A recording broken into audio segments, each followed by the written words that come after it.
안녕하세요. 열린시장 상한가를 잡아라 김선영입니다. 연초부터 코스닥 시장의 질주가 시작되고 있습니다.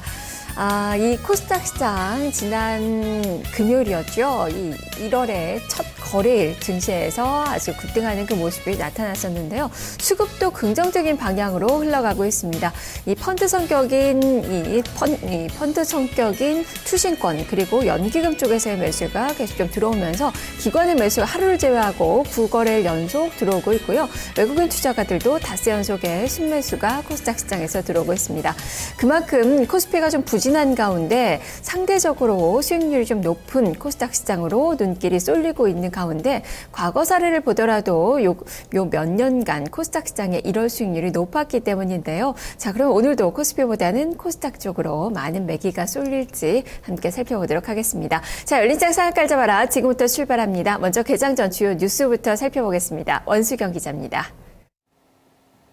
네, 월요일 아침 주요 뉴스 정리해 보겠습니다. 먼저 첫 번째 소식부터 만나보시죠. 네, 세계 최대 가전 전시회인 CES 2015가 드디어 내일 미국 라스베거스에서 개막합니다.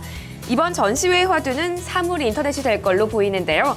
CES를 주관하는 전미 가전협회는 사물 인터넷 제품과 서비스를 내세우면서 전시회에 참가하는 업체가 무려 900곳, 전체 참가 업체의 4분의 1에 달한다고 밝혔습니다.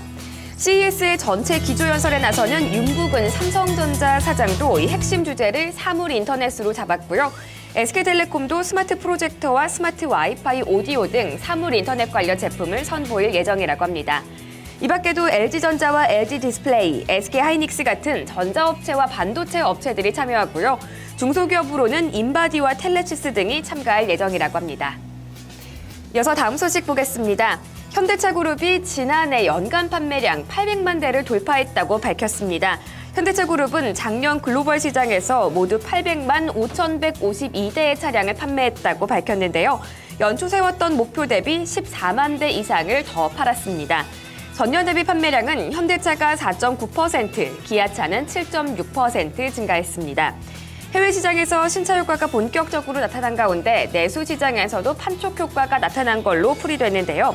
증권가에서도 현대차 그룹이 과제 집중력과 판매 경쟁력을 확인했다는 점에서 긍정적이라고 평가했습니다. 한편 현대차 그룹은 올해 글로벌 판매량 목표치로 820만 대를 제시하기도 했습니다. 네, 그리고 두산중공업은 수주 소식을 가지고 왔습니다.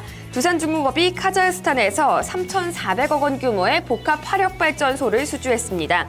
카스피의 북쪽 아티라우주 경제특구에 들어서는 310kW급 카라바탄 발전소인데요. 두산중공업은 설계부터 기자재 제작, 설치 감리와 시운전에 이르는 모든 과정을 일괄적으로 수행하게 됩니다. 두산중공업은 작년 12월 1조 8천억 원 규모의 베트남 석탄 화력발전소 계약을 체결하기도 했는데요. 이번 카자흐스탄 발전소 수주까지 성공하면서 해외 시장 다변화 전략에 결실을 보고 있다라고 자평하기도 했습니다. 또 2020년까지 23기가와트 규모의 발전소 건설을 계획하고 있는 중앙아시아 시장에서 적극적으로 진출할 수 있는 발판을 마련했다는 평가도 나왔습니다. 네, 그리고 구제역 공포는 계속해서 이어지고 있습니다. 돼지 구제역이 빠른 속도로 확산되고 있는 건데요. 한 달 사이 9개 시군, 그리고 전국 32개 농장에서 구제역이 발병했습니다. 4년 전 구제역의 악몽이 재발하는 건 아닌지 그 공포감도 함께 커지고 있는 상황입니다. 어제 충청북도는 음성군에서 또 구제역 확진 판정이 나왔다고 밝혔는데요. 충청북도에서만 21번째 구제역 발생입니다. 충북 진천에서 시작된 구제역은 이제는 경북 안동까지 확대가 된 상황인데요. 농림축산식품부는 지난주 토요일 경북 의성군과 안동시의 농장 돼지에 대해서 구제역 양선 판정을 내렸습니다. 이 가운데 일부 시도에서는 백신 수급이 부족하다라는 소식이 전해지기도 했는데요.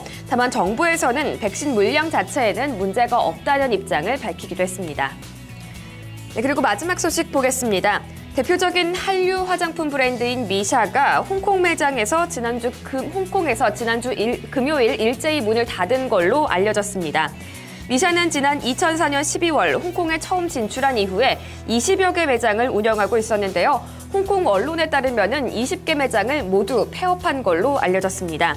미샤를 운영하는 ABCNC는 홍콩 미샤 매장을 운영하는 대행업체가 본사에 통보 없이 일방적으로 문을 닫았다라고 밝혔는데요. 본사 차원에서는 홍콩에서 철수할 계획이 전혀 없다고 덧붙이기도 했습니다.